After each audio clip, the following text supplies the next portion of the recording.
Hi dears, എല്ലാ മക്കൾക്കും എജുമേറ്റിൻ്റെ മറ്റൊരു ക്ലാസ്സിലേക്ക് സ്വാഗതം. ഇന്ന് നമ്മൾ എടുക്കുന്നത് 5ാം ക്ലാസ്സിലെ ഗണിതത്തിലെ 3ാമത്തെ പാഠമാണ്. ഗുണന രീതികൾ എന്നാണ് ഈ പാഠത്തിൻ്റെ പേര്. ക്ലാസ്സിലേക്ക് കടക്കുന്നതിന് മുന്നേയായി ചാനൽ ആദ്യമായി കാണുന്നവരാണെങ്കിൽ ഒന്ന് സബ്സ്ക്രൈബ് ചെയ്ത് സപ്പോർട്ട് ചെയ്യാൻ മറക്കല്ലേ. അതുപോലെ തന്നെ വീഡിയോ നിങ്ങളുടെ കൂട്ടുകാരിലേക്ക് കൂടെ ഷെയർ ചെയ്ത് കൊടുക്കുകയും വേണേ. നിങ്ങൾക്ക് ആവശ്യമുള്ള 5ാം ക്ലാസ്സിലെ വീഡിയോസ് എല്ലാം STD 5 2024 എന്നുള്ള പ്ലേലിസ്റ്റ് എടുത്ത് നോക്കിയാൽ ലഭിക്കുന്നതാണ്. ഇനി ഗണിതത്തിൻ്റെ മാത്രം വീഡിയോസ് മതിയെങ്കിൽ STD 5 മാത്സ് എന്നുള്ള പ്ലേലിസ്റ്റിൽ അവൈലബിൾ ആണ്. അപ്പോൾ ശരി, നമുക്ക് നേരെ ക്ലാസ്സിലേക്ക് കടക്കാം. ഗുണന വ്യത്യാസം. സംഖ്യകൾ കൂട്ടാനും ഗുണിക്കാനും ഒക്കെ നമ്മൾ പഠിച്ചിട്ടുണ്ടല്ലോ. ഇനി ഒരു ചെറിയ ചോദ്യം. 15 കൂട്ടണം 8 എത്രയാണ്? എത്രയാണ് മക്കളെ? 15ലേക്ക് 8 കൂട്ടിയാൽ 23 അല്ലേ? എങ്കിൽ 18 കൂട്ടണം 5 ആയാലോ? അതും ഉത്തരം 23. ഇനി ഗുണനം നോക്കാം. 15 ഗുണിക്കണം 8 എത്രയാണ്? 15നോട് 8 ഗുണിക്കുമ്പോൾ നമുക്ക് എത്രയാണ് മക്കളെ ഉത്തരം കിട്ടുന്നത്? ആദ്യം 5 ഗുണിക്കണം 8 ചെയ്യുന്നു. അപ്പോൾ 40. 40ൽ 0 ഇട്ട് 4 ശിഷ്ടം 1 ഗുണിക്കണം 8, 8ലേക്ക് 4 കൂടെ കൂട്ടുന്നു. അപ്പോൾ 12. ഉത്തരം 120 അല്ലേ? 18 ഗുണിക്കണം 5 ആയാലോ? അതുപോലെ തന്നെ ചെയ്ത് നോക്കുക. 8 ഗുണിക്കണം 5 40. 4 ശിഷ്ടം 1 ഗുണിക്കണം 5 5 5ലേക്ക് 4 കൂട്ടിയാൽ 9 90 അല്ലേ? അപ്പോൾ എന്തുകൊണ്ടാണ് കൂട്ടുമ്പോൾ ഒരേ ഉത്തരവും ഗുണിക്കുമ്പോൾ വ്യത്യസ്ത ഉത്തരവും കിട്ടിയത്? ഇനി നമുക്ക് ഇങ്ങനെ കൂട്ടി നോക്കാം. 15 കൂട്ടണം 8 സമം നമുക്ക് എങ്ങനെ എഴുതാം? 15നെ നമുക്ക് സ്പ്ലിറ്റ് ചെയ്ത് മുറിച്ചിട്ട് 15നെ നമുക്ക് 10 കൂട്ടണം 5 എന്ന് എഴുതിക്കൂടെ? 10 കൂട്ടണം 5 അതിലേക്ക് ഈ 8 കൂടെ കൂട്ടി നോക്കുക. 18 കൂട്ടണം 5നെയോ? 10 കൂട്ടണം 8 അതിലേക്ക് ഈ 5 കൂടെ കൂട്ടി നോക്കുക. 5നോട് 8 കൂട്ടിയാലും 8നോട് 5 കൂട്ടിയാലും 13 തന്നെയല്ലേ മക്കളെ ഉത്തരം ലഭിക്കുന്നത്? അതിലേക്ക് 10 കൂടെ കൂട്ടുമ്പോൾ 23. പക്ഷേ ഗുണിക്കുന്ന സമയത്ത് എങ്ങനെയാണ് വരുന്നത്? 15 ഗുണിക്കണം 8 ആദ്യം നമുക്ക് ഗുണിച്ച് നോക്കാം. 15നെ ആദ്യം നമ്മൾ 10 കൂട്ടണം 5 എന്നാക്കുന്നു, എന്നിട്ട് 8 കൊണ്ട് ഗുണിക്കുന്നു. ഇങ്ങനെ വരുമ്പോൾ നമ്മൾ ആദ്യം ചെയ്യേണ്ടത് 10 കൂട്ടണം 5നെ നമ്മൾ ബ്രാക്കറ്റിൽ എഴുതാൻ പ്രത്യേകം ശ്രദ്ധിക്കണം. ബ്രാക്കറ്റിന് നല്ല പ്രാധാന്യമുണ്ട് കേട്ടോ. അപ്പോൾ 10 കൂട്ടണം 5 ഗുണിക്കണം 8 എന്നാണ് എഴുതുന്നത്. അതിന് നമ്മൾ എങ്ങനെയാണ് ഗുണിക്കേണ്ടത് മക്കളെ? 8നെ 10 കൊണ്ടും ഗുണിക്കുക, 5 കൊണ്ടും ഗുണിക്കുക. അതായത് 10 ഗുണിക്കണം 8 കൂട്ടണം 5 ഗുണിക്കണം 8. ആദ്യം 10നെ 8 കൊണ്ട് ഗുണിക്കുക, 5നെയും 8 കൊണ്ട് ഗുണിക്കുക, എന്നിട്ട് ആ കിട്ടുന്ന ഉത്തരങ്ങൾ തമ്മിൽ കൂട്ടുക. 10 ഗുണിക്കണം 8 എന്ന് പറയുമ്പോൾ 80 കൂട്ടണം 5 ഗുണിക്കണം 8 40. 80 കൂട്ടണം 40 120. 18 ഗുണിക്കണം 5 ചെയ്യുമ്പോഴോ നമ്മൾ 18നെ 10 കൂട്ടണം 8 എന്ന് എഴുതുന്നു, എന്നിട്ട് പൊതുവായി 5 കൊണ്ട് ഗുണിക്കുന്നു. അപ്പോൾ ബ്രാക്കറ്റിലാണ് 10 കൂട്ടണം 8 എന്നുള്ളത്. അപ്പോൾ നമ്മൾ എന്ത് ചെയ്യണം? ഈ ബ്രാക്കറ്റിന് പുറത്തുള്ള 5 ബ്രാക്കറ്റിനകത്തുള്ള 2 സംഖ്യകൾക്കും ബാധകമാണ്. അതായത് 10നും ബാധകമാണ്, 8നും ബാധകമാണ്. അപ്പോൾ 10 ഗുണിക്കണം 5 8 ഗുണിക്കണം 5 ഇത് രണ്ടിനെയും കൂട്ടി നോക്കുക. 10 ഗുണിക്കണം 5 എന്ന് പറയുമ്പോൾ 50, 8 ഗുണിക്കണം 5 എന്ന് പറയുമ്പോൾ 40. 50 കൂട്ടണം 40 90. ഇവിടെ 5ൻ്റെ 8 മടങ്ങും 8ൻ്റെ 5 മടങ്ങും 40 തന്നെയാണല്ലോ. അതായത് 5 ഗുണിക്കണം 8ഉം 8 ഗുണിക്കണം 5ഉം എന്താണ്? 40 തന്നെയാണ്. പക്ഷേ 2 ഗുണനഫലങ്ങളിലും ബാക്കിയുള്ളത് വേറെയാണ്. അതായത് ബാക്കി എന്ന് പറയുന്നത് 10 ഗുണിക്കണം 8ഉം 10 ഗുണിക്കണം 5ഉമാണ്. 10 ഗുണിക്കണം 8 എന്ന് പറഞ്ഞാൽ 80, 10 ഗുണിക്കണം 5 എന്ന് പറഞ്ഞാൽ 50. ആ 2 സംഖ്യകൾ വ്യത്യാസമുണ്ട് അല്ലേ? അതുകൊണ്ട് തന്നെ ആ സംഖ്യകളുടെ ഉത്തരത്തിലും വ്യത്യാസം വന്നു. ഇപ്പോൾ നമ്മൾ ഈ ചെയ്ത കണക്ക് നമുക്ക് ഇതുപോലെ ചിത്രം വരച്ചും കാണാം. ഒന്നാമത്തേത് 8 ഗുണിക്കണം 15 ആയിരുന്നോ ചോദ്യം. അപ്പോൾ എന്ത് ചെയ്യുക? 8 വരികളിലും 15 നിരകളിലുമായിട്ട് നമ്മൾ പൊട്ടുകൾ അല്ലെങ്കിൽ ഇതുപോലെ കുത്തുകൾ ഇട്ട് കൊടുത്ത് നോക്കുക. അതായത് വരികളിൽ 8 വരികൾ താഴേക്ക് കണ്ടോ? 15 നിരകളും ഇങ്ങനെ ചെയ്ത് നോക്കുക. എന്നിട്ട് എത്ര പൊട്ടുകളുണ്ടെന്ന് എണ്ണി നോക്കുക, എത്ര കുത്തുകളുണ്ടെന്ന് ടോട്ടലായിട്ട് എണ്ണി നോക്കുക. അപ്പോൾ നമുക്ക് ഉത്തരം കിട്ടും 120 എന്ന് തന്നെ കിട്ടും. ഇനി അതുപോലെ 5 ഗുണിക്കണം 18 ആണെങ്കിൽ നമുക്ക് എങ്ങനെ ചെയ്യാം? 5 വരികളും 18 നിരകളുമായിട്ട് ചെയ്ത് നോക്കാം. താഴേക്ക് 5 എണ്ണം വീതവും നേരെ 18 കുത്തുകൾ വീതവും ഇട്ട് നോക്കുക. എന്നിട്ട് അവസാനം എണ്ണി നോക്കുക. ഇനി നമ്മൾ എന്ത് ചെയ്യണം? ഈ 2 ചിത്രങ്ങളിലും വരച്ചില്ലേ?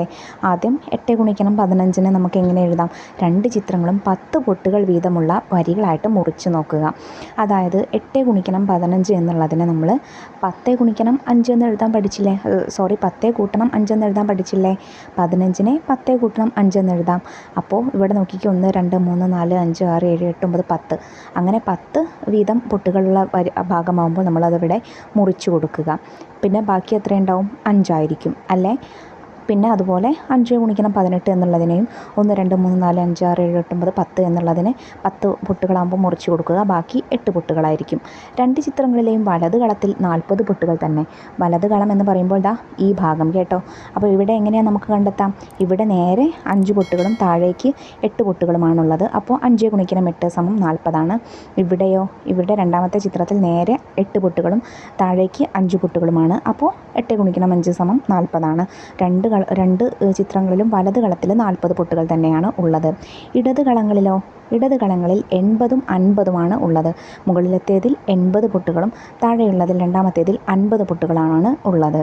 ഇങ്ങനെ നോക്കിയതുകൊണ്ട് നമുക്ക് മറ്റു ചില കാര്യങ്ങൾ കൂടി മനസ്സിലാക്കാനായിട്ട് സാധിക്കും. എന്താണ്? 15 ഗുണിക്കണം 8 18 ഗുണിക്കണം 5 ഏറ്റവും വലുത്.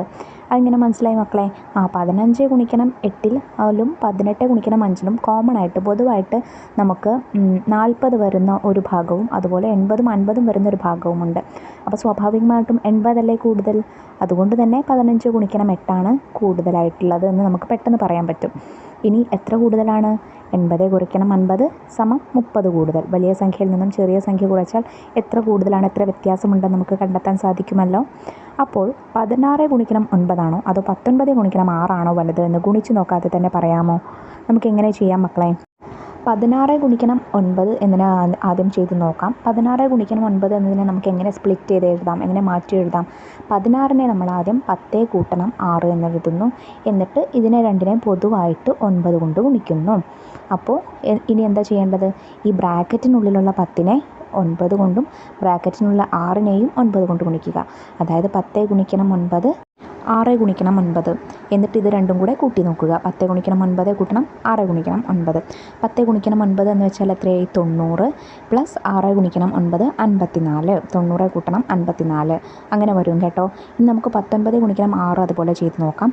19 എന്നുള്ളതിനെ നമുക്ക് എങ്ങനെ മാറ്റി എഴുതാം? 10 കൂട്ടണം 9 എന്നെഴുതാം. എന്നിട്ട് പൊതുവായി 6 കൊണ്ട് ഗുണിക്കുക. ഇനി 6നെ ബ്രാക്കറ്റിലുള്ള 10 കൊണ്ടും 9 കൊണ്ടും ഗുണിക്കണേ. അപ്പോൾ 10 ഗുണിക്കണം 6 കൂട്ടണം 9 ഗുണിക്കണം 6 എന്ന് വരും. 10 ഗുണിക്കണം 6 എന്ന് വെച്ചാൽ 60. 9 ഗുണിക്കണം 6 എന്ന് വെച്ചാൽ നമുക്കറിയാം 54 അല്ലേ. അപ്പോൾ രണ്ടിലും പൊതുവായി 54 ഉണ്ട്. പക്ഷേ മറ്റു ഗുണനഫലം ഏതാണെന്ന് നോക്കിയാൽ മതി. ഏതാണ്? 10 ഗുണിക്കണം 9 10 ഗുണിക്കണം 6 വലുത്? നമുക്കറിയാം 90 വലുത്. അപ്പോൾ 10 ഗുണിക്കണം 9 വലുത്.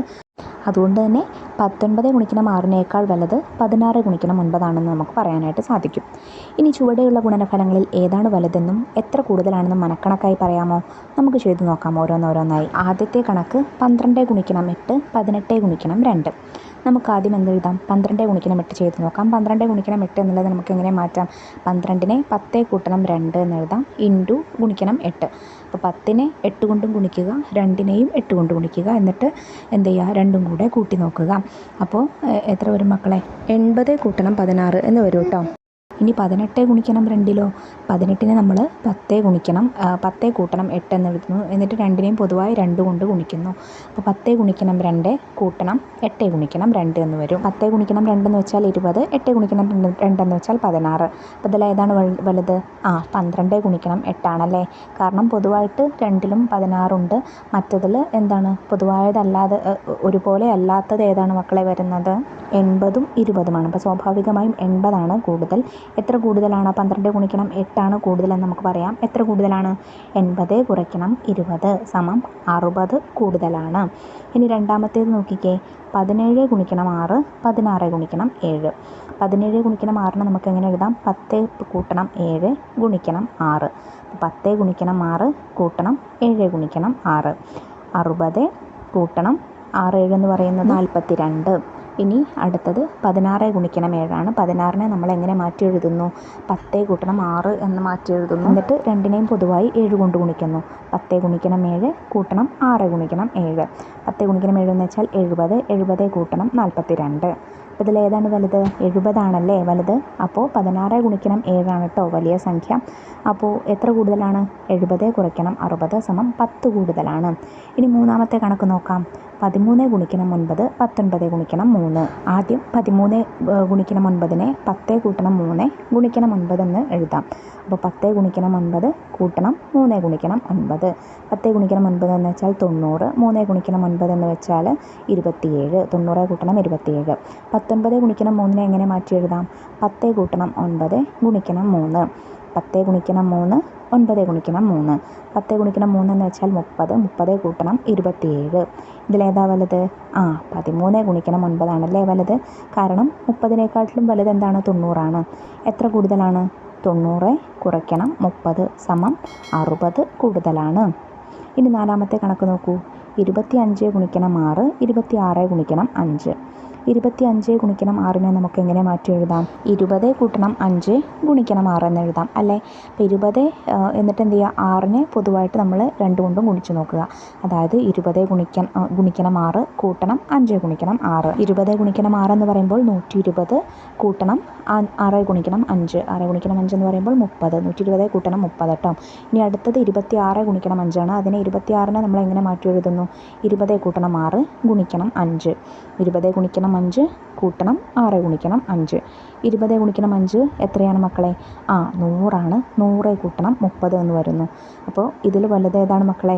25 ഗുണിക്കണം 6 എത്ര കൂടുതലാണ്? 120 കുറയ്ക്കണം 100 സമം 20 കൂടുതലാണ്. അപ്പോൾ മനസ്സിലായോ? ഏത് കണക്ക് തന്നാലും എങ്ങനെ ഇത് ചെയ്ത് നോക്കാമെന്ന്? എങ്കിൽ നമുക്ക് അടുത്ത പ്രവർത്തനത്തിലേക്ക് പോവാം. ചതുരഗുണനം.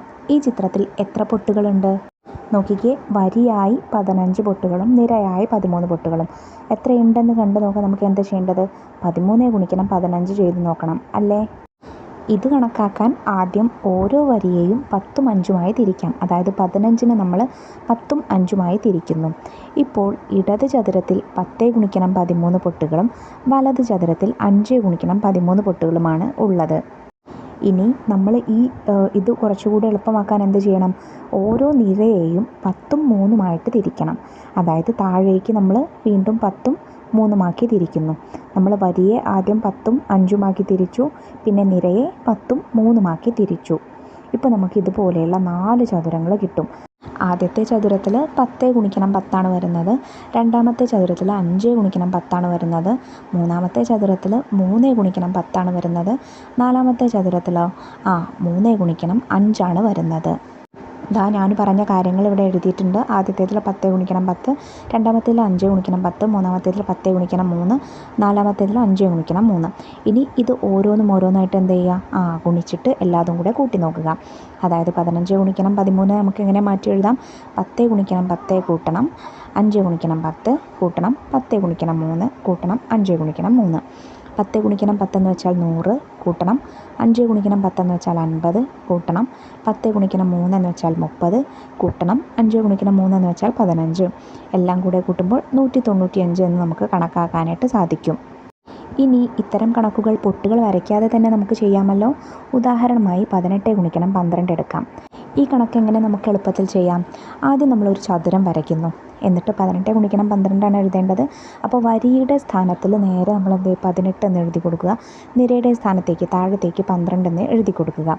ഇനി ഈ ചതുരത്തെ നമ്മൾ ഇതുപോലെ 2ആയിട്ട് സ്പ്ലിറ്റ് ചെയ്ത് എഴുതുന്നു. 18 എന്നുള്ളതിനെ നമുക്ക് എങ്ങനെ മാറ്റി എഴുതാം? 10 കൂട്ടണം 8 എന്ന് എഴുതിക്കൂടെ? അപ്പോൾ 10 8 എന്നെഴുതുന്നു. 12 എന്നുള്ളതിനെ 10 കൂട്ടണം 2 എന്ന് എഴുതിക്കൂടെ? അപ്പോൾ 10 2 എന്നെഴുതുന്നു. ഇനി ഈ സംഖ്യകളെ നമ്മൾ പരസ്പരം അങ്ങോട്ടും ഇങ്ങോട്ടുമായിട്ട് ഗുണിച്ചിട്ട് കൂട്ടി നോക്കണം. അതായത് ഈ 10നെ ആദ്യം ഉള്ള ഈ 10നെ ഇവിടെയുള്ള 10 കൊണ്ട് ഗുണിച്ച് നോക്കുക. പിന്നെ ഈ 10നെ 8 കൊണ്ട് ഗുണിച്ച് നോക്കുക. പിന്നെ മുകളിലുള്ള 10നെ 2 കൊണ്ട് ഗുണിക്കുക. മുകളിലുള്ള 8നെ 2 കൊണ്ട് ഗുണിക്കുക. മനസ്സിലായോ? 10 ഗുണിക്കണം 10 100. 10 ഗുണിക്കണം 8 80. 10 ഗുണിക്കണം 2 20. 2 ഗുണിക്കണം 8 16. ഇനി ഇതെല്ലാം കൂടെ കൂട്ടി നോക്കുക. 100 കൂട്ടണം 20 കൂട്ടണം 80 കൂട്ടണം 16 സമം 216 എന്ന് ഉത്തരം വരുന്നു. ഇനി ഇതുപോലെയുള്ള ഏത് കണക്ക് തന്നാലും നമുക്ക് ചെയ്ത് നോക്കാമല്ലോ. ഇനി ഇതുപോലെ നമുക്ക് ചുവടെയുള്ള കണക്കുകൾ ചെയ്ത് നോക്കിയാലോ. ആദ്യത്തെ ചോദ്യം 13 ഗുണിക്കണം 15. ആദ്യം നമ്മൾ ഒരു ചതുരം വരയ്ക്കുന്നു. എന്നിട്ട് എന്ത് ചെയ്യുക? 13നെ എങ്ങനെ മാറ്റി എഴുതാം മക്കളെ? 10 3 എന്നും 15നെ 10 5 എന്നും എഴുതാം. 10 ഗുണിക്കണം 10 100. 10 ഗുണിക്കണം 3 30 10 ഗുണിക്കണം 5 50. 3 ഗുണിക്കണം 5 എത്രയാണ്? 15. എല്ലാം കൂടെ കൂട്ടി നോക്കൂ. ഉത്തരം 195 എന്ന് വരുന്നു. രണ്ടാമത്തെ ചോദ്യം 17 ഗുണിക്കണം 16. 17നെ നമ്മൾ എന്ത് ചെയ്യുന്നു? 10 7 എന്നും 16നെ 10 6 എന്നും എഴുതുന്നു. 10 ഗുണിക്കണം 10 100. 10 ഗുണിക്കണം 7 70. 10 ഗുണിക്കണം 6 60. 6 ഗുണിക്കണം 7 42. എല്ലാം കൂടെ കൂട്ടി നോക്കിക്കേ. ഉത്തരം 272 എന്നാണ് വരുന്നത്. മൂന്നാമത്തെ ചോദ്യം 18 ഗുണിക്കണം 19. 18നെ 10 8 എന്നും 19നെ 10 9 എന്നും എഴുതുന്നു. 10 ഗുണിക്കണം 10 100. 10 ഗുണിക്കണം 8 80. 10 ഗുണിക്കണം 9 90. 9 ഗുണിക്കണം 8 72. എല്ലാം കൂടെ കൂട്ടി നോക്കുമ്പോൾ നമുക്ക് എത്ര വരുന്നു? 342 എന്നാണ് വരുന്നത്. അടുത്ത ചോദ്യം 14 ഗുണിക്കണം 18. 14നെ നമ്മൾ 10 4 എന്നും 18നെ 10 8 എന്ന് എഴുതുന്നു. 10 ഗുണിക്കണം 10 100. 10 ഗുണിക്കണം 4 40. 10 ഗുണിക്കണം 8 80. 4 ഗുണിക്കണം 8 32. ഇനി എല്ലാം കൂടെ കൂട്ടി നോക്കിക്കേ. ഉത്തരം 252 എന്ന് വരുന്നു. ഇനി അവസാനത്തേത് 15 ഗുണിക്കണം 15. അതിന് നമ്മൾ 15നെ 10 5 എന്നും താഴേക്കുള്ള 15നെ 10 5 എന്നും എഴുതുന്നു. 10 ഗുണിക്കണം 10 100. 10 ഗുണിക്കണം 5 50. 10 ഗുണിക്കണം 5 50. 5 ഗുണിക്കണം 5 25. എല്ലാം കൂടെ കൂട്ടി നോക്കൂ. നമുക്കുത്തരം 225 എന്ന് കിട്ടുന്നു. അപ്പോൾ ഇത്തരത്തിലുള്ള ഏത് കണക്ക് തന്നാലും മക്കൾക്ക് ചെയ്തു നോക്കാമല്ലോ. എളുപ്പമല്ലേ? ഈ രീതിയിൽ നമുക്ക് ഏത് വലിയ ഗുണനക്രിയകളും ചെയ്തു നോക്കാം. നോക്കിക്കേ, 24 ഗുണിക്കണം 17നെ നമ്മൾ 24നെ 20 കൂട്ടണം 4 17നെ 10 7 എന്നായും എഴുതുന്നു. ഇനി ഓരോന്നും ഗുണിച്ച് നോക്കൂ. 10 ഗുണിക്കണം 20 200. 10 ഗുണിക്കണം 4 40. 20 ഗുണിക്കണം 7 140. 4 ഗുണിക്കണം 7 28. എല്ലാം കൂടെ കൂട്ടി നോക്കുമ്പോൾ നമുക്ക് 408 എന്ന് ഉത്തരം കിട്ടുന്നു. ഇനി 35 ഗുണിക്കണം 29 ആയാലോ? 35നെ 30 5 എന്നും 29നെ 20 9 എന്നും എഴുതുന്നു. ഇനി ഓരോന്നോരോന്നായിട്ട് ഗുണിക്കൂ. 30 ഗുണിക്കണം 20 600. 20 ഗുണിക്കണം 5 100. 30 ഗുണിക്കണം 9 270. 5 ഗുണിക്കണം 9 45. ഉത്തരം എത്ര വരുന്നു? 1015 എന്നാണ് വരുന്നത്. ഇനി 345 ഗുണിക്കണം 26 ആണെങ്കിലോ? ഇവിടെ ചെറിയൊരു മാറ്റമുണ്ട്. നമ്മളിതുവരെ 2 അക്ക സംഖ്യകളാണ് ചെയ്തതല്ലേ. ഇവിടെ 3 അക്ക സംഖ്യ വരുന്നുണ്ട്. 345 3 അക്ക സംഖ്യയല്ലേ. അപ്പോൾ 3 അക്ക സംഖ്യ ആയതുകൊണ്ട് തന്നെ നമ്മൾ ഒരു കളം ഏറെ വരയ്ക്കണം. അതായത് 345നെ നമ്മൾ 300 കൂട്ടണം 40 കൂട്ടണം 5 എന്നാക്കിയാണ് മാറ്റി എഴുതുന്നത്. അപ്പോൾ 300 40 5. 26നെ 20 6 എന്നാക്കി മാറ്റി എഴുതുന്നു. ഇനി 300നെ 20 കൊണ്ട് ഗുണിക്കുമ്പോൾ 6000. 40നെ 20 കൊണ്ട് ഗുണിക്കുമ്പോൾ 800. 5നെ 20 കൊണ്ട് ഗുണിക്കുമ്പോൾ 100. 300നെ 6 കൊണ്ട് ഗുണിക്കുമ്പോൾ 1800. 40നെ 6 കൊണ്ട് ഗുണിക്കുമ്പോൾ 240. 5നെ 6 കൊണ്ട് ഗുണിക്കുമ്പോൾ 30. ഇതെല്ലാം കൂടെ കൂട്ടി നോക്കൂ. ഉത്തരം 8970 എന്ന് വരുന്നു. അപ്പോൾ ഇത്തരത്തിൽ എത്ര അക്ക സംഖ്യകളായാലും അതിനനുസരിച്ച് കളങ്ങൾ ഇങ്ങനെ വലുതാക്കി കൊണ്ടുപോയാൽ നമുക്ക് എളുപ്പത്തിൽ കണ്ടെത്താൻ പറ്റും ഉത്തരം. ഇനി ഇതുപോലെ തന്നെ താഴെയുള്ള ഈ കണക്കുകൾ ചെയ്തു നോക്കിയാലോ? ചുവടെയുള്ള ഗുണനഫലങ്ങൾ കണക്കാക്കുക. ചോദ്യം 1 12 ഗുണിക്കണം 34. എങ്ങനെ ചെയ്യാം മക്കളെ? ഇതുപോലെ 4 കളങ്ങൾ വരയ്ക്കുക. എന്നിട്ട് 12നെ 10 2 എന്നെഴുതുക. 34നെ 30 4 എന്നെഴുതുക. ഇനി പരസ്പരം ഗുണിച്ച് നോക്കാം. 10 ഗുണിക്കണം 30 300. 2 ഗുണിക്കണം 30 60. 10 ഗുണിക്കണം 4 40. 2 ഗുണിക്കണം 4 8. എല്ലാം കൂടെ കൂട്ടി നോക്കൂ. ഉത്തരം 408 എന്ന് വരുന്നു. ഇനി ചോദ്യം 2 23 ഗുണിക്കണം 45. ഇതിനെ 23നെ നമുക്ക് 20 3 എന്നും 45നെ 40 5 എന്നും എഴുതാം. ഇനി പരസ്പരം ക്രോസായി ഗുണിച്ച് നോക്കൂ. 20 ഗുണിക്കണം 40 800. 40 ഗുണിക്കണം 30 120. 20 ഗുണിക്കണം 5 100. 5 ഗുണിക്കണം 3 15. എല്ലാം കൂടെ കൂട്ടി നോക്കാം. കൂട്ടി നോക്കുമ്പോൾ ഉത്തരം 1035 എന്ന് വരുന്നു. ഇനി ചോദ്യം 3 75 ഗുണിക്കണം 75. ഇതിന് നമുക്ക് 70 5 എന്നും 70 5 എന്ന് താഴേക്കും എഴുതാം. ഇനി പരസ്പരം ക്രോസായി ഗുണിച്ച് നോക്കൂ. ആദ്യം 70 ഗുണിക്കണം 70 4900 എന്ന് വരും. പിന്നെ 70 ഗുണിക്കണം 5 350 എന്ന് വരും. പിന്നെ 70 ഗുണിക്കണം 5 350 എന്ന് വരും. 5 ഗുണിക്കണം 5 25 എന്ന് വരും. ഈ 4 ഉത്തരങ്ങളും കൂട്ടി നോക്കുക. അപ്പോൾ നമുക്ക് ടോട്ടൽ എത്ര കിട്ടുന്നു? 5625 എന്ന് കിട്ടുന്നു. ഇനി ചോദ്യം 4 123 ഗുണിക്കണം 45 ആണ്. ഇതിൽ നമുക്ക് വരിയായി നേരെ എങ്ങനെ ഉണ്ടാവും? 3 കളങ്ങളുണ്ടായിരിക്കും അല്ലേ? 100 123 നമ്മൾ 100 20 3 എന്നെഴുതുന്നു. പിന്നെ 45നെ 40 5 എന്നെഴുതുന്നു. ഇനി പരസ്പരം ഗുണിച്ച് നോക്കൂ. ആദ്യം 100 ഗുണിക്കണം 40 4000, 20 ഗുണിക്കണം 40 800, 3 ഗുണിക്കണം 40 120, 100 ഗുണിക്കണം 5 500, 20 ഗുണിക്കണം 5 100, 3 ഗുണിക്കണം 5 15. എല്ലാം കൂടെ കൂട്ടി നോക്കൂ. നമുക്കുത്തരം 5535 എന്നാണ് കിട്ടുന്നത്. അവസാനത്തെ ചോദ്യം 320 ഗുണിക്കണം 78. ഇവിടെ ചെറിയൊരു വ്യത്യാസമുണ്ട്. 320 എന്നുള്ളതൊരു മൂന്നക്ക സംഖ്യയാണ്. പക്ഷേ ഇവിടെ നമുക്ക് 3 കളങ്ങൾ വേണ്ട. കാരണം എന്താണ്? നമുക്ക് 320നെ 300 കൂട്ടണം 20 എന്നെഴുതിയാൽ പോരെ? ഒറ്റയുടെ സ്ഥാനത്തൊരു സംഖ്യയും ഇല്ലാത്തത് കൊണ്ട് 320 എന്നെഴുതാം. അപ്പോൾ എന്ത് മതി? 2 കളങ്ങൾ മതി. താഴേക്ക് 70 8 എന്നും എഴുതി കൊടുക്കാം. ഇനി പരസ്പരം ഗുണിക്കൂ. 300 ഗുണിക്കണം 70 21,000 ആണ്. 20 ഗുണിക്കണം 70 1400 ആണ്. 300 ഗുണിക്കണം 8 2400 ആണ്. 20 ഗുണിക്കണം 8 160 ആണ്. ഇനി എല്ലാം കൂടെ കൂട്ടി നോക്കിയാൽ നമുക്ക് ഉത്തരം കിട്ടില്ലേ? ഉത്തരം വരുന്നത് 24,960 എന്നാണ്. ചോദ്യം 2 നോക്കിക്കേ. 36 ഗുണിക്കണം 15 540 ആണ്. ചുവടെയുള്ള ഗുണനഫലങ്ങൾ മനക്കണക്കായി ചെയ്യുക. ഇതുപോലെ തന്നെയുള്ള ചോദ്യമാണ്. നമുക്ക് നോക്കാം. ആദ്യം 36 ഗുണിക്കണം 16 ആണ്. നമുക്ക് എങ്ങനെ എഴുതാം? 36 ഗുണിക്കണം 15 540 ആണല്ലേ. അപ്പോൾ അതിലേക്കൊരു 540ലേക്ക് 36 കൂടെ കൂട്ടിയാൽ 36 ഗുണിക്കണം 16ൻ്റെ ഉത്തരം കിട്ടില്ലേ? ഉത്തരം 576 ആണ്. ഇനി രണ്ടാമത്തേത് 37 ഗുണിക്കണം 15. 36 ഗുണിക്കണം 15 540 ആണ്. 37 ഗുണിക്കണം 15 555 വരിക. അതിലേക്കൊരു 15 കൂടെ കൂട്ടിയാൽ മതിയല്ലോ, നമുക്ക് ഉത്തരം കിട്ടുമല്ലോ. അതുപോലെ 36 ഗുണിക്കണം 14. 36 ഗുണിക്കണം 15 540 അപ്പോൾ അതിൽ നിന്നും ഒരു 36 കുറച്ചാൽ നമുക്ക് 36 ഗുണിക്കണം 14ൻ്റെ ഉത്തരം കിട്ടും. ഉത്തരം 504 ഇനി 35 ഗുണിക്കണം 15. 36 ഗുണിക്കണം 15 540 എങ്കിൽ 35 ഗുണിക്കണം 15 ആകുമ്പോൾ നമുക്കൊരു 15 കൂടെ കുറച്ചാൽ മതി അല്ലേ? ഉത്തരം 525. ചോദ്യം 3. ഒരു സംഖ്യയെ 16 കൊണ്ട് ഗുണിച്ചപ്പോൾ 1360 കിട്ടി. അതിൻ്റെ അടുത്ത സംഖ്യയെ 16 കൊണ്ട് ഗുണിച്ചാൽ എത്ര കിട്ടും? അത് കണ്ടുപിടിക്കുന്നത് എളുപ്പമല്ല മക്കളെ. അതിനായിട്ട് 1360നോട് 16 കൂട്ടിയാൽ മതി. അതായത് 1360 എന്ന് പറയുന്നത് ഏതോ ഒരു സംഖ്യ 16 തവണ എഴുതി കൂട്ടിയതാണ് അല്ലേ? അപ്പോൾ ഇതിൻ്റെ അടുത്ത സംഖ്യ ഏതായിരിക്കും എന്നറിയാൻ, അതായത് 1360 × 17 വരിക. അപ്പോൾ ഇതിലേക്ക് 16 കൂടെ കൂട്ടിയാൽ മതി. അപ്പോൾ നമുക്ക് എത്ര വരുന്നു ഉത്തരം? 1376 എന്നാണ് ഉത്തരം വരുന്നത്. ഇനി ഇതിൻ്റെ മുൻപിലത്തെ സംഖ്യ ഏതാണ്? അതറിയാനായിട്ട് ഈ 1360 നിന്നും 16 കുറച്ച് നോക്കുക. അപ്പോൾ നമുക്ക് എത്ര വരുന്നു?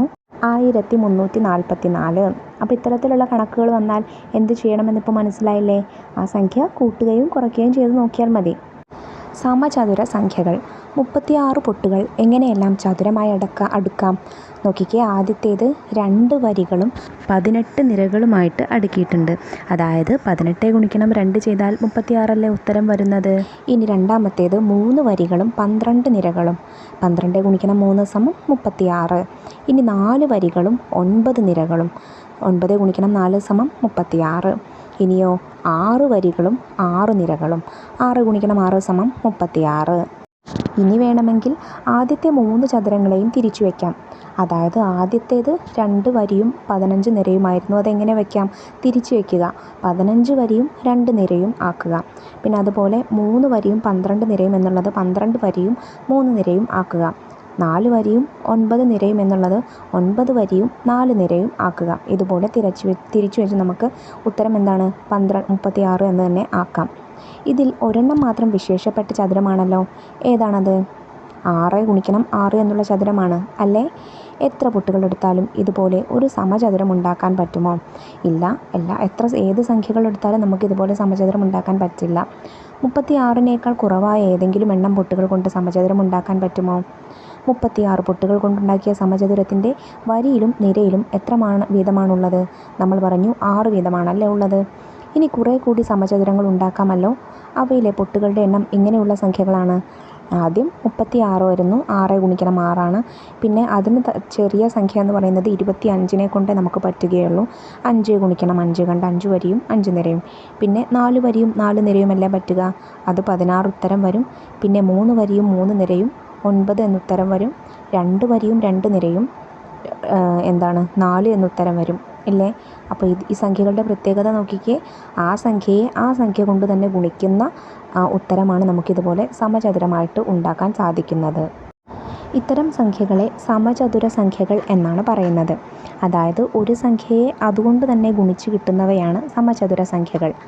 ഒന്നിനെയും സമചതുര സംഖ്യകളുടെ കൂട്ടത്തിൽപ്പെടുത്താം. 1 ഗുണിക്കണം 1 സമം 1 ആണല്ലോ. 36 കഴിഞ്ഞുള്ള അടുത്ത സമചതുര സംഖ്യ ഏതാണ്?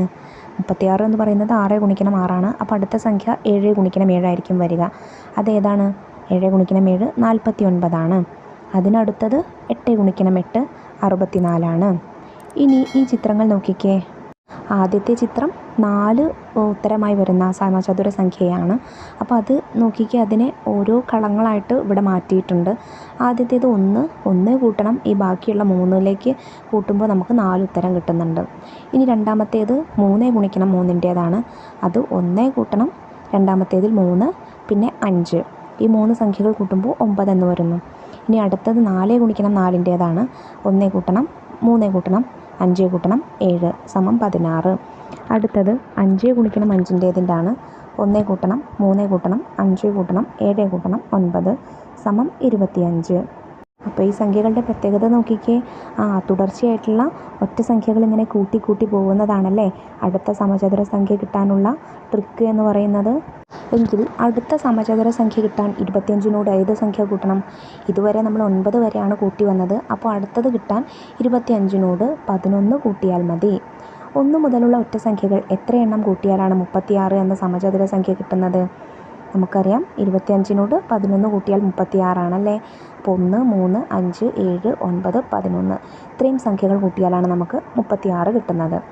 1, 4, 9 എന്നിങ്ങനെ തുടരുന്ന സമചതുര സംഖ്യകളിൽ എത്രാമത്തേതാണ് 36? 6ാമത്തേതാണ് അല്ലേ. ഇനി ഈ കണക്കുകൾ ചെയ്ത് നോക്കൂ. ആദ്യത്തെ ചോദ്യം നോക്കിക്കേ. 11 ഗുണിക്കണം 11 111 ഗുണിക്കണം 111 കണക്കാക്കുക. 11 ഗുണിക്കണം 11 ആദ്യം നമുക്കൊന്ന് ചെയ്ത് നോക്കാം. നോക്കിക്കേ, ചെയ്യുന്ന സമയത്ത് നമുക്ക് 121 എന്ന് ഉത്തരം കിട്ടുന്നു. ഇതിൻ്റെ പ്രത്യേകത എന്താണ്? 11 2 ഒന്നുകളാണുള്ളത്. ആ 2 നടുവിലിട്ടിട്ട് അതിൻ്റെ മുൻപിലും അതിന് ശേഷവും എന്ത് ചെയ്യുന്നു? നമ്മൾ 1 ഇട്ട് കൊടുക്കുന്നു. അതിൻ്റെ ചെറിയ സംഖ്യ ഇട്ട് കൊടുക്കുന്നു. ഇനി 111 ഗുണിക്കണം 111 ആകുമ്പോൾ ഇതിൽ എത്ര ഒന്നുകളുണ്ട്? 3 ഒന്നുകളാണുള്ളത്. അപ്പോൾ 3 നടുവിലിടുന്നു. പിന്നെ അതിന് ശേഷം 2 1 അതിന് മുൻപും 2 1 എന്നിടുന്നു. അപ്പോൾ 11 1 1 എന്ന് ആവർത്തിച്ച് വരുന്ന സംഖ്യകളുടെ ഉത്തരം കണക്കാക്കാൻ നമുക്ക് വളരെ എളുപ്പമാണ് കേട്ടോ. ഇതുപോലെ ചെയ്ത് നോക്കിയാൽ മതി. അങ്ങനെയെങ്കിൽ 4 ഒന്നുകൾ വരുന്ന സംഖ്യ എന്ന് വരും. അതായത് 1111 ഗുണിക്കണം 1111 എന്നാകുമ്പോൾ എങ്ങനെ വരും? 4 ഒന്നുകളാണുള്ളത്. അതുകൊണ്ട് നടുവിലെ സംഖ്യ 4 4 അതിന് മുൻപ് എങ്ങനെ വരും? 3 2 1 ശേഷവും 3 2 1 എന്ന് വരും. ഇനി 5 ഒന്നുകളുള്ള സംഖ്യയാണെങ്കിലോ ഉത്തരത്തിൻ്റെ നടുവിലായിട്ട് 5 ഇട്ട് കൊടുക്കുന്നു. മുൻപ് 4 3 2 1 എന്ന് വരും. ശേഷവും 4 3 2 1 എന്ന് വരും. 6 ഒന്നുകളാണെങ്കിൽ 6 അതിന് മുൻപ് 5 4 3 2 1 എന്ന് വരും. ശേഷവും 5 4 3 2 1 എന്ന് വരും. ഇനി രണ്ടാമത്തെ ചോദ്യം നോക്കിക്കേ. ചുവടെയുള്ള കണക്ക് കൂട്ടലുകൾ നോക്കൂ. 1ലേക്ക് 3 കൂട്ടുമ്പോൾ 4 ആദ്യത്തെ സമചതുര സംഖ്യ കിട്ടി. ഇനി ഈ കിട്ടിയ 4ലേക്ക് അടുത്ത ഒറ്റക്ക സംഖ്യയായ 5 കൂട്ടുമ്പോൾ നമുക്ക് അടുത്ത സമചതുര സംഖ്യയായ 9 കിട്ടുന്നു. പിന്നെ ഈ 9ലേക്ക് അടുത്ത ഒറ്റക്ക സംഖ്യയായ 7 കൂട്ടുമ്പോൾ 5 കഴിഞ്ഞിട്ടുള്ള ഒറ്റക്ക സംഖ്യയായ 7 കൂട്ടുമ്പോൾ 16 കിട്ടുന്നു. ഇനി ഇത് തുടർന്ന് 100 വരെയുള്ള സമചതുര സംഖ്യകൾ കണക്കാക്കൂ. സിമ്പിളല്ലേ. ഈ 16ലേക്ക് 7 കഴിഞ്ഞിട്ടുള്ള അടുത്ത ഒറ്റക്ക സംഖ്യ 9 കൂട്ടിയാൽ മതി. അപ്പോൾ 25. അടുത്തതോ 25ലേക്ക് 9 കൂട്ടുക 11 കൂട്ടുക അപ്പോൾ 36. ഇനി 36ലേക്ക് 13 കൂട്ടുക അപ്പോൾ 49. 49ലേക്ക് 15 കൂട്ടുക അപ്പോൾ എത്ര വരുന്നു മക്കളെ? 64.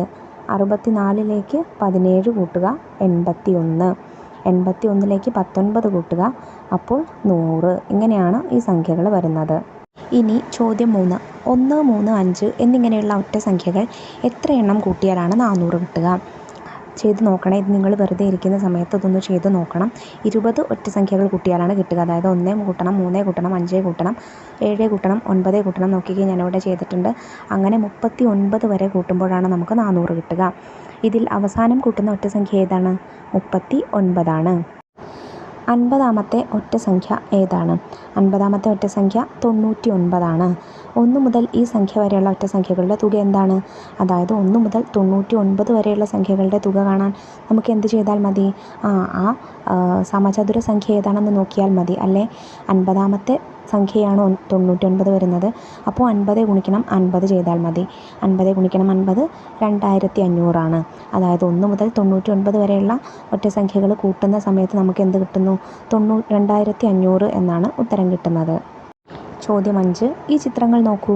ആദ്യത്തെ ചിത്രത്തിൽ നോക്കിക്കേ, 4 എന്നുള്ള സമചതുര സംഖ്യ എഴുതിയിട്ടുള്ളത് 1 കൂട്ടണം 2 കൂട്ടണം 1 എന്നാക്കി പിരിച്ചെഴുതിയിട്ടുണ്ട്. പിന്നെ 9നെ 1 കൂട്ടണം 2 കൂട്ടണം 3 കൂട്ടണം 2 കൂട്ടണം 1. 16നെ 1 കൂട്ടണം 2 കൂട്ടണം 3 കൂട്ടണം 4 കൂട്ടണം 3 കൂട്ടണം 2 കൂട്ടണം 1 എന്നെഴുതിയിട്ടുണ്ട്. ഈ രീതിയിൽ 25ന് തുകയായി പിരിച്ചെഴുതുന്നത് എങ്ങനെ? നോക്കിക്കേ, ഇങ്ങനെയാണ് എഴുതേണ്ടത്. 1 കൂട്ടണം 2 കൂട്ടണം 3 കൂട്ടണം 4 കൂട്ടണം 5 കൂട്ടണം 4 കൂട്ടണം 3 കൂട്ടണം 2 കൂട്ടണം 1. 36നെയോ? 36നെ 1 കൂട്ടണം 2 കൂട്ടണം 3 കൂട്ടണം 4 കൂട്ടണം 5 കൂട്ടണം 6 കൂട്ടണം 5 കൂട്ടണം 4 കൂട്ടണം 3 കൂട്ടണം 2 കൂട്ടണം 1 എന്നിങ്ങനെ എഴുതാം. 100നെ ഇങ്ങനെയുള്ള തുകയായി പിരിച്ചെഴുതാമോ? തീർച്ചയായിട്ടും പിരിച്ചെഴുതാൻ സാധിക്കും. കാരണം 100 ഒരു സമചതുര സംഖ്യയാണ്. അതുകൊണ്ട് എന്ത് ചെയ്യുക? 1 മുതൽ 10 വരെ എഴുതുക, കൂട്ടുക. പിന്നെ 10 മുതൽ താഴേക്ക് അങ്ങനെയും കൂട്ടുക. ഇങ്ങനെ എഴുതിയാൽ നമുക്ക് 100നെ ഇതുപോലെ പിരിച്ചെഴുതാനായിട്ട് സാധിക്കും. സമചതുര ഗുണനം. 4ഉം 9ഉം സമചതുര സംഖ്യകളാണല്ലോ. ഇവിടെ ഗുണനഫലം എന്താണ്? 4 ഗുണിക്കണം 9 36 ആണ്. അതായത് 36 എന്ന് പറയുന്നത് മറ്റൊരു സമചതുര സംഖ്യയല്ലേ? 6 ഗുണിക്കണം 6 ചെയ്താൽ നമുക്ക് കിട്ടില്ലേ? ഇതുപോലെ മറ്റ് 2 സമചതുര സംഖ്യകൾ എടുത്താലോ? അതായത് 25 ഗുണിക്കണം 16 എന്നുള്ള സംഖ്യ എടുത്താലോ? 25 ഒരു സമചതുര സംഖ്യയാണ്, 16ഉം ഒരു സമചതുര സംഖ്യയാണ്. 25 5 ഗുണിക്കണം 5ആണ്, 16 എന്ന് പറയുന്നത് 4 ഗുണിക്കണം 4 ആണ്. അപ്പോൾ 25 ഗുണിക്കണം 16നെ നമുക്ക് എങ്ങനെ എഴുതാം? 5 ഗുണിക്കണം 5 ഗുണിക്കണം 4 ഗുണിക്കണം 4 എന്നെഴുതാം. ഇനി ഈ സംഖ്യകൾ അങ്ങോട്ടും ഇങ്ങോട്ടും മാറ്റിയിട്ടെന്ന് വെച്ചിട്ട് ഉത്തരം മാറാൻ പോകുന്നില്ലല്ലോ. ഗുണനത്തിന് അങ്ങനെ ഒരു പ്രത്യേകത ഉണ്ട്. എങ്ങനെ തിരിച്ചിട്ടാലും മറിച്ചിട്ട് ഗുണിച്ചാലും ഉത്തരം ഒന്ന് തന്നെ ആയിരിക്കും. അപ്പോൾ 5 ഗുണിക്കണം 4 ഗുണിക്കണം 5 ഗുണിക്കണം 4 എന്നെഴുതി. അതായത് 5 ഗുണിക്കണം 4 എന്ന് പറഞ്ഞാൽ 20 ആണ്. ഗുണിക്കണം 5 ഗുണിക്കണം 4 20. അപ്പോൾ എന്താണ്? 20 ഗുണിക്കണം 20. അതും ഒരു സമചതുര സംഖ്യയാണ്. അപ്പോൾ 2 സമചതുര സംഖ്യകൾ ഗുണിച്ചാൽ നമുക്ക് കിട്ടുന്ന ഉത്തരം മൂന്നാമതായിട്ട് മറ്റൊരു സമചതുര സംഖ്യയായിരിക്കും. ഇനി പ്രവർത്തനം നോക്കൂ. ചോദ്യം 1. ചുവടെയുള്ള ഓരോ ഗുണനത്തെയും ഒരു സംഖ്യയെ അതുകൊണ്ട് തന്നെ ഗുണിക്കുന്ന രീതിയിൽ മാറ്റി എഴുതുക. ഒന്നാമത്തേത് 9 ഗുണിക്കണം 16 ആണ്. അതിനെ എങ്ങനെ നമുക്ക് മാറ്റി എഴുതാം? 9നെ 3 ഗുണിക്കണം 3 എന്നും 16നെ 4 ഗുണിക്കണം 4 എന്നും എഴുതാം. ഇനി ഇതിനെ നമുക്ക് ഓർഡർ മാറ്റിയിട്ട് 3 ഗുണിക്കണം 4 ഗുണിക്കണം 3 ഗുണിക്കണം 4 എന്ന് എഴുതിക്കൂടെ? അതായത് 12 ഗുണിക്കണം 12. ഇനി രണ്ടാമത്തേത് 16 ഗുണിക്കണം 36 ആണ്. 16നെ നമുക്ക് 4 ഗുണിക്കണം 4 എന്നും 36നെ 6 ഗുണിക്കണം 6 എന്നും എഴുതാം. നമുക്കിനി ഇതിൻ്റെ ഓർഡർ മാറ്റിയിട്ട് 4 ഗുണിക്കണം 6 ഗുണിക്കണം 4 ഗുണിക്കണം 6 എന്ന് എഴുതാം. നോക്കിക്കേ, അപ്പോൾ എത്ര വരുന്നു? 24 ഗുണിക്കണം 24 ആണ്. ഇനി മൂന്നാമത്തേത് 36 ഗുണിക്കണം 49. അതിൽ 36നെ 6 ഗുണിക്കണം 6 എന്നും 49നെ 7 ഗുണിക്കണം 7 എന്നും എഴുതാം. ഓർഡർ മാറ്റിയിട്ട് 6 ഗുണിക്കണം 7 ഗുണിക്കണം 6 ഗുണിക്കണം 7 എന്നെഴുതാം. അപ്പോഴോ 42 ഗുണിക്കണം 42 എന്നാണ് ഒരേ സംഖ്യയുടെ രൂപത്തിലേക്ക് വരുന്നത്. നാലാമത്തേത് 49 ഗുണിക്കണം 64 ആണ്. അതിൽ 49നെ നമുക്ക് 7 ഗുണിക്കണം 7 എന്നും 64നെ 8 ഗുണിക്കണം 8 എന്ന് എഴുതാം. 7 ഗുണിക്കണം 8 ഗുണിക്കണം 7 ഗുണിക്കണം 8.